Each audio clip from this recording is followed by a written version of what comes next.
Correctly with the correct amount. D20 Radio, where gamers roll. www.d20radio.com.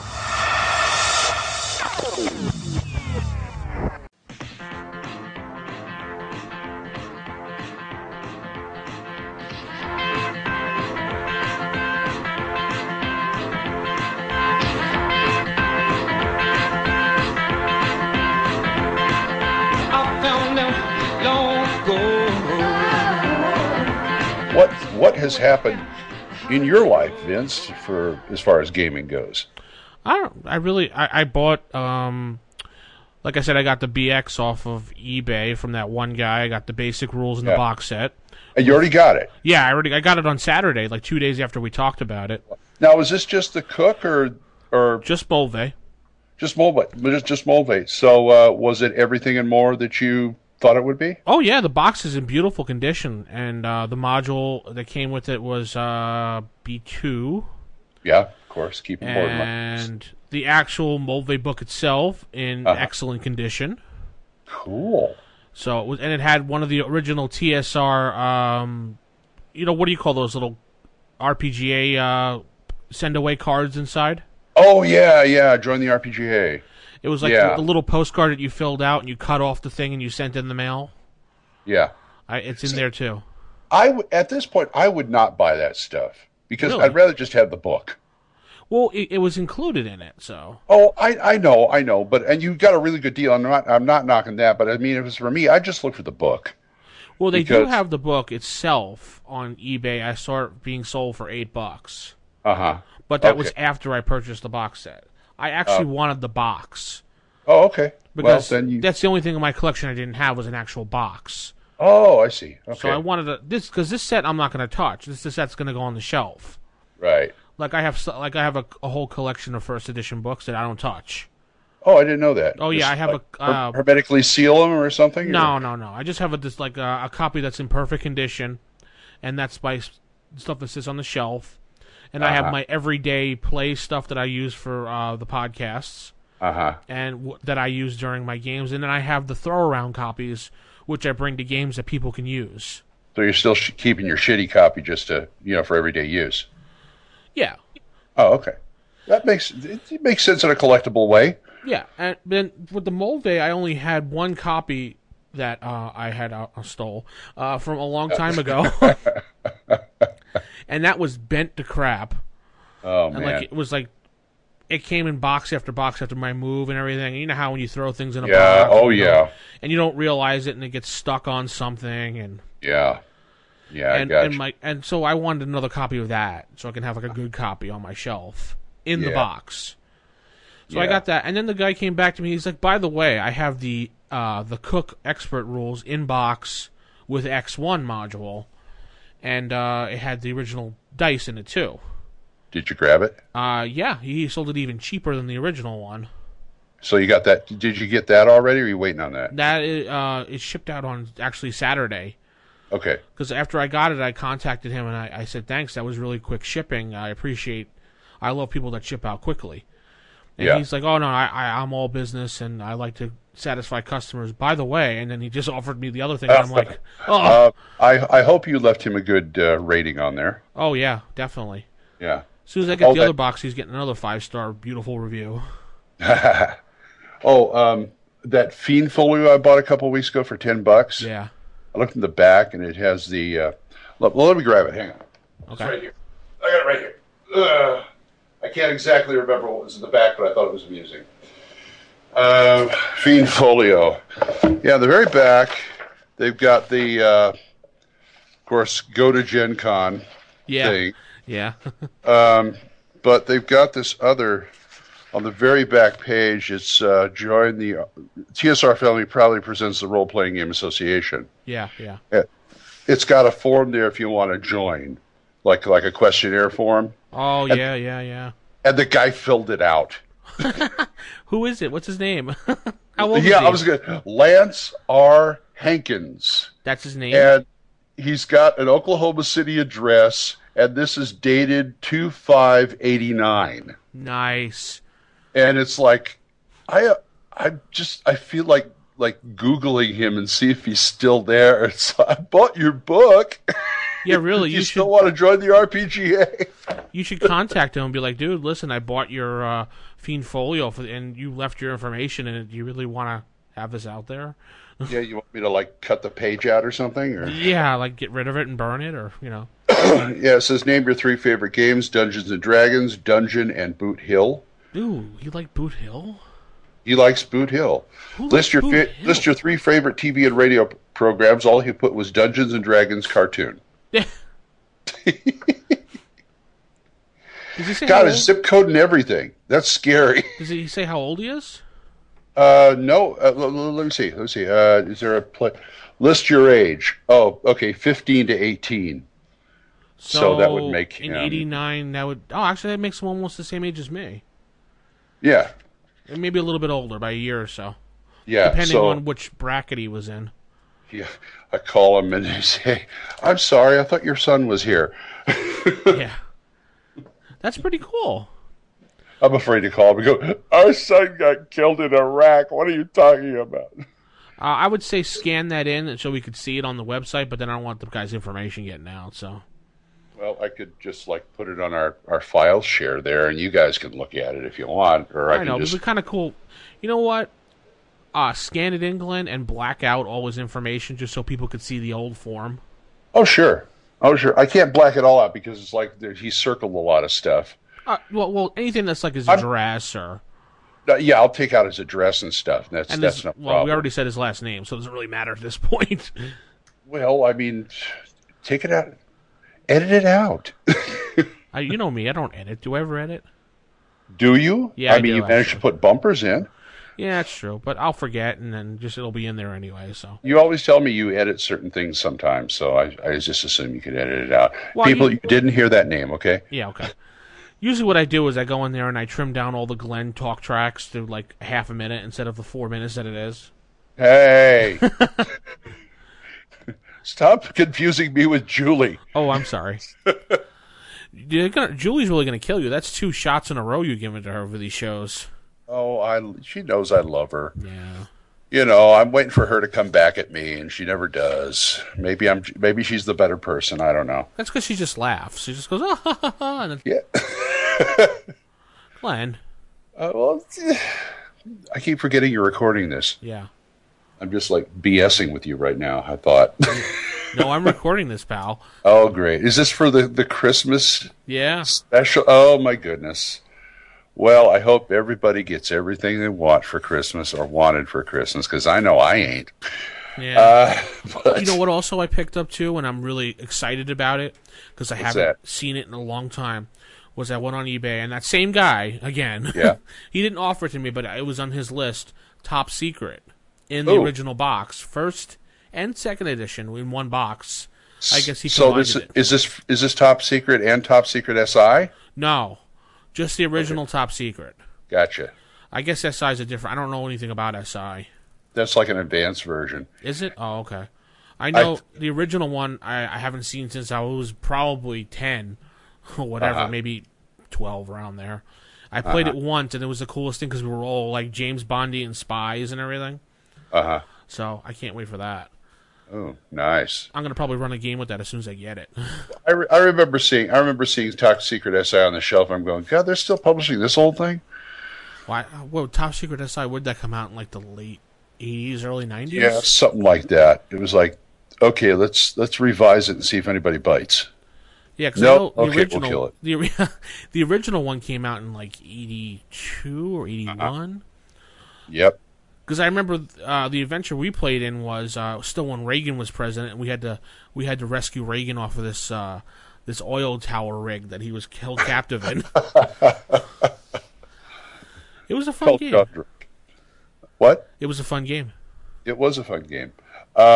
Here's something you probably won't know. What was the second game that Hero Games put out after Champions? Heroes Unlimited? No, Espionage. Their version of Top Secret. Really? Yep. How'd that one play? It was, I mean, to me, a hero game's a hero game. They all play good. It all depends on what the DM does with it. But this DM was pretty good, and we had a lot of fun. I don't remember what the scenario is, but I remember I had a lot of fun with it. It's just that, when you get a bunch of hardcore Champions players together, and then they bring out a new game like, say, Fantasy Hero or this or something like that, and you tend to want to, like, why can't we have 3 guns apiece? Kind of thing. Was the system? Okay, I'm sorry. Go ahead. That's the hero system. Oh, it's like, yeah. Okay. All right, we're scaling back the firepower in this game. Okay, you should see when Fantasy Hero came out. My God, I was like, I made this one spell out of the hero system. Yeah, and it was just basically I said I take some lizard blood and put it on a clump of dirt and throw it on the ground, and this column of earth comes out of the ground and hits somebody in the chest, and it did umpteen dice of damage. Well, yeah, I didn't because I was doing the basic, superhero stuff. Only I'm doing spells because I'm making a magic user. But I didn't realize in Fantasy Hero the defense of everybody is like at least in half. Mm-hmm. So I was doing stuff like taking down walls with this spell. Wow. Hitting like 4 guards right at the same time. I was like, I'm a god! Jeez, Glenn. And then we tried out GURPS Fantasy. And we got our butts handed to us. I wasn't much for GURPS. I don't know. But the way they did GURPS Fantasy, we did it like this, and the guy ran it, and it's like a squad of goblins damn near took us out if we hadn't had healing potions. It was a bloodbath. I mean, it really was. Did you play any Palladium games? No, I didn't. Mm-hmm. I've owned 1 or 2, but I've never played them. Nothing. Like I used to have Heroes Unlimited. Yeah, that's why I thought it was Heroes Unlimited that was the game that came out. No. But I think I had Heroes Unlimited. I think I actually had Teenage Mutant Ninja Turtles at one time, and I sold that. We had that. Our group, when I was in high school, we had Teenage Mutant Ninja Turtles. We played that a lot, actually. Did you? I mean, did that system work real good? I don't really remember much about it. I just remember we were mutants, but I don't even remember what I was. Oh, okay. Well, could have been playing Gamma World for all you know. No, I know the difference between those two. I mean, yeah. Speaking of Gamma World, I want to play Gamma World. You want to play Gamma World? Yeah, you going to run a Skype game for Gamma World? I could do that. I guess you could. I want to play Mutant Future. I want to try that out because that looks like so much fun. That's the retro clone? Yeah, the Labyrinth Lord Dan Proctor. No, it's not Dan Proctor, is it? I don't know. I don't know. The Labyrinth Lord edition of Gamma World. Yeah, I was looking at that. I have that PDF. This is free, so I pulled it. And then someone gave me the Thundar the Barbarian supplement for that. Oh, you probably like that. Oh, hell yeah! I miss Thundar. I just love Thundar. Maybe we could play. We could try out 4C sometime. Oh, the Marvel Superheroes clone. Clone, yeah. I used to love play. We played Marvel a lot. Joe ran Marvel a lot. Joe the DM. Uh-huh. Ah, okay. So this was Advanced Marvel. The one when you make up your actual characters, not the one. That's Advanced, yeah. So it wasn't Saga Edition. Huh? Well, there was Marvel. Remember the yellow box that came out originally, the Marvel superheroes. We played like Captain America, and then they came out with Marvel Superheroes Advanced. That's the one where it opened it up where you could play whatever you want. Yeah. Actually, in the back of the basic one, it said, "Well, here's what you want to do if you want to play, whoever you want." But they didn't really go into detail until they got the advanced one out. Yeah, that's the one we played. But then they had the Marvel Superheroes, I think it was called Saga Edition, which was like another development. I've never known anybody to play it. I know there are people who have. But, I know that. That's that diceless one, isn't it? No, that was from some other company. I mean, TSR had the license, and then they let the license lapse, and somebody else picked it up. And could have been TSR. But I remember seeing it on the shelf, and I going, this is bullshit. I don't remember a Saga edition of that. Yeah, there was a Marvel, then a Marvel Advance, and Marvel. I don't know if it was Saga edition or they called it something else, but it was a reworked game mechanic. Excuse I wouldn't mind playing. We had a lot of fun playing Marvel. My first character was I made up the Punisher, Frank Castle. Ooh. He was my first character, and then I realized how underpowered he was compared to everybody else's characters. Uh-huh. Because at that time, my favorite comic read was the Punisher. Right. Like any other normal teenage boy, loved the Punisher. Okay. Either that or he was a Wolverine fan, one of the two. Yeah. And, so I played the Punisher, and I'm like, everyone else had these cool things. I'm like, you know what? Screw this. I said to Joe, I'm like, Joe, I want to make up a really cool, powerful character. And he's like, all right. He goes, what do you want to make up? And I go, well, we come back tomorrow, because we always met outside the library. Right. Because the library actually gave us space to play in their basement. Nice. So we would go down there. Once we met outside, we would go down there. Joe had some key to get down there, so I don't know. Joe was like the magic guy, so yeah. So I brought in Dark Phoenix. Oh God. Yeah, I went all out and I made up Dark Phoenix, and I remember Joe kept saying to me, "Well, come on, you're almost a god. Do something." And I'm like, ah. I never played a character in it because I end up running it a couple of times, and after the second time they go, let's go play Champions. Did you ever? So you were a big Champions guy, but did you ever play Village of Vigilante? No, that was afterwards. I jumped on the Champions train on like second edition. I didn't hear about Villains and Vigilantes until like later. That was fun. We played that as well. We played so many games. A lot of games we played. I remember our Champions group. Basically, their idea was, what do we need the Marvel game for? We got Champions. And because at least 3 other people in the group had Marvel heroes already in Champions. Yeah. And I remember one guy, his specialty was Captain America and Thor. And he'd always show up once. Well, I want to try out my newest rewrite of Captain America, not as powerful as the last one. Yeah, sure. And I remember he used to play Blizzard. Remember the villain Blizzard in Spider-Man? I think it was Spider-Man. The Marvel character. Yeah. He used to play him as a hero. And that was his main character, and it worked pretty well with our team. I mean, he was the head of our team.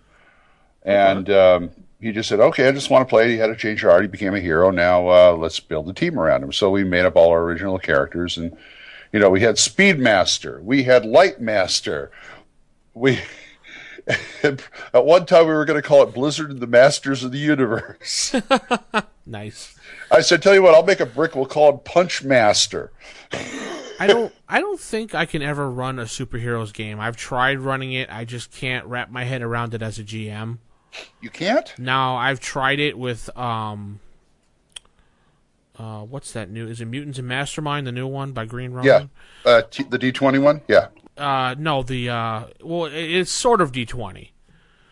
It's kind of got a weird system, but Mutants and Masterminds was OGL. Yeah. All right. Yeah. That, and I tried Silver Age Sentinels, which was D20 definitely. Oh, yeah. I had both games, and I kept Mutants and Masterminds. Got rid of Silver Age. I hated Silver Age Sentinels. Yeah, that was a tank game. Yeah. Well, they also wanted to keep that D20 logo on their books, so they had to do things TSR's way. And then they went out of business. Yeah. But Green Ronin said, well, screw that. We'll take because we want to do some things that they're not going to agree with, so we're going to take the OGL and do it that way. Mutants and Mastermind was more like true 20 as opposed to D20. And it was a lot. I mean, I made characters and I played it a few times, only because I couldn't get anybody to play Champions. I still get the same reaction. Oh, you gotta know math for that.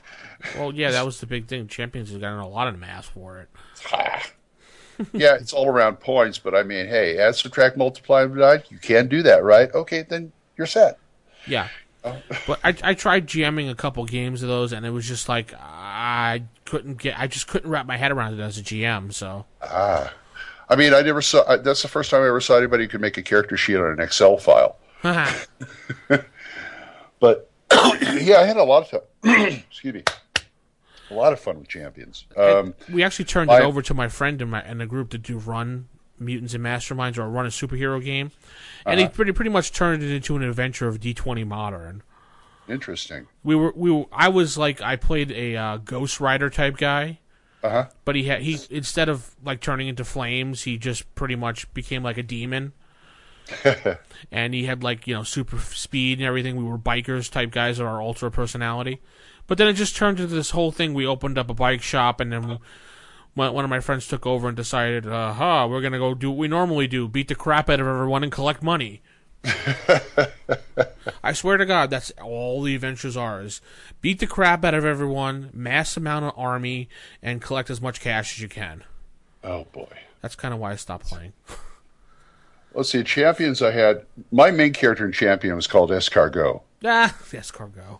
He was a French software designer who came up with the suit, and he was the resident armor, as they called him, armor-clad fool. Yeah.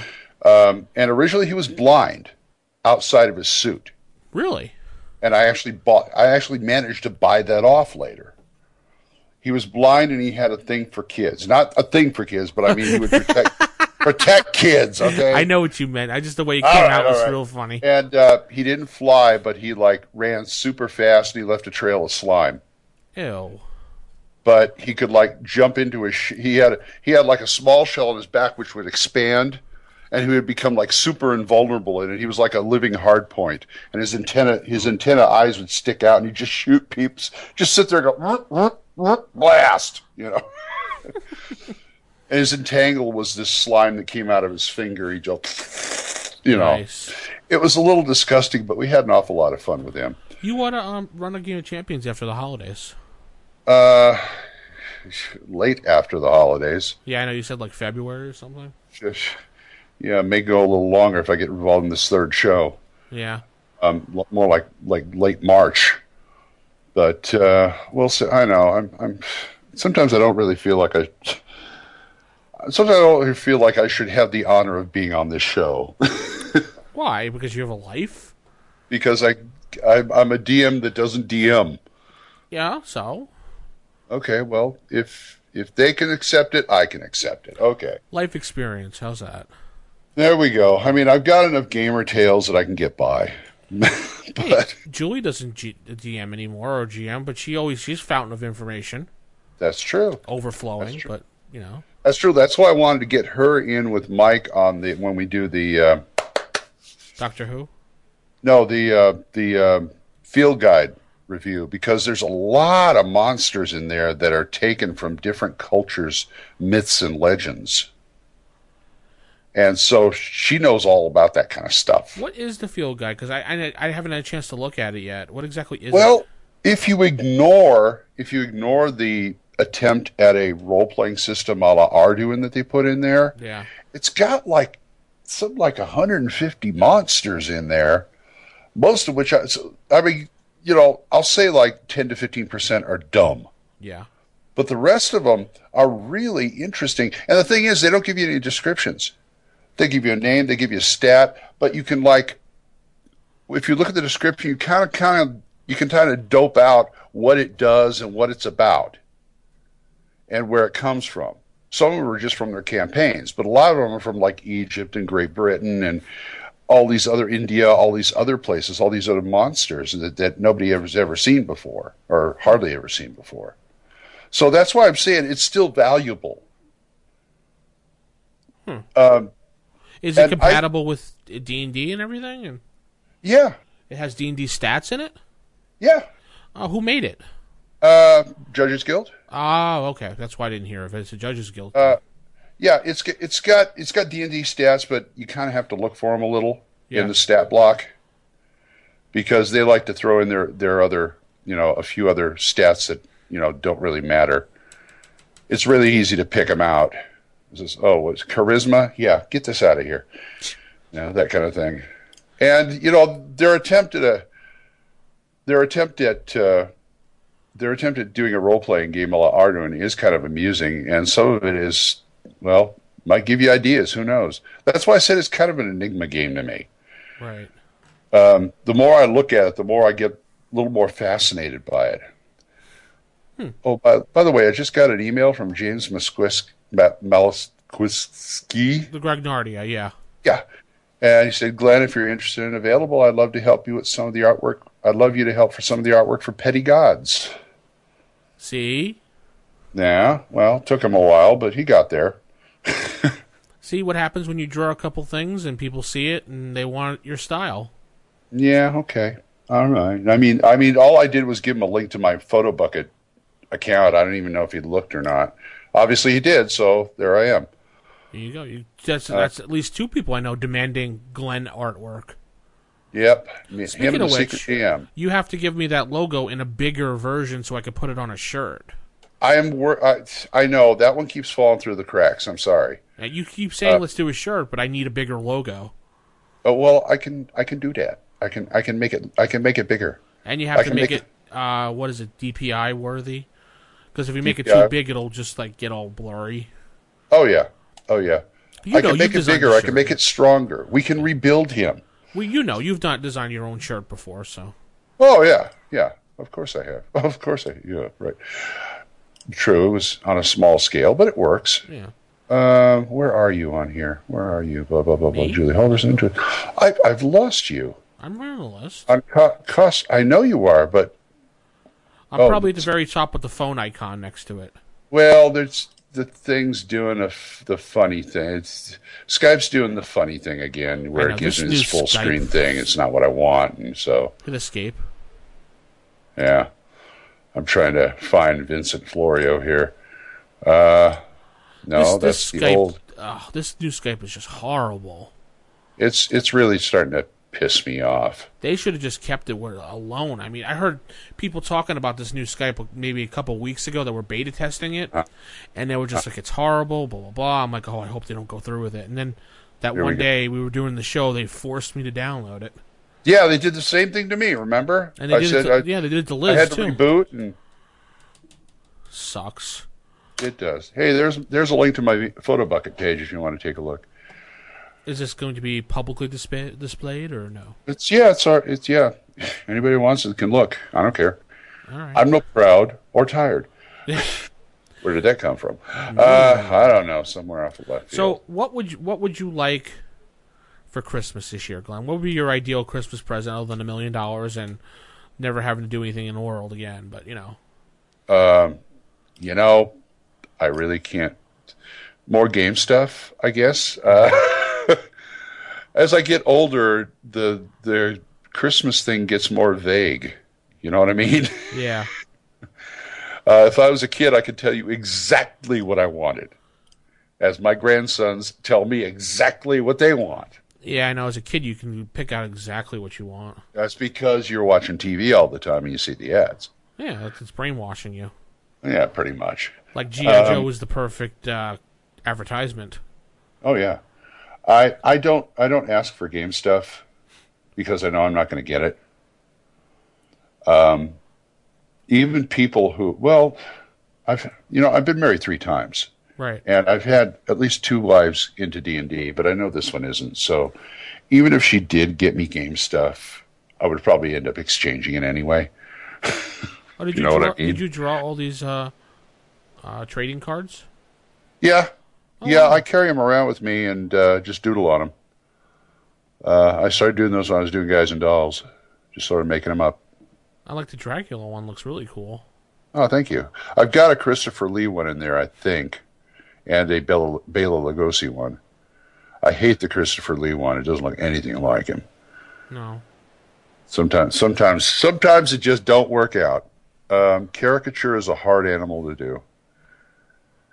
I like some pretty good art. I'm surprised you didn't get into drawing comics or anything. Well, I have a standing invitation at Hero Comics. Yeah. For a comic book series based on one of my Champions characters. And, all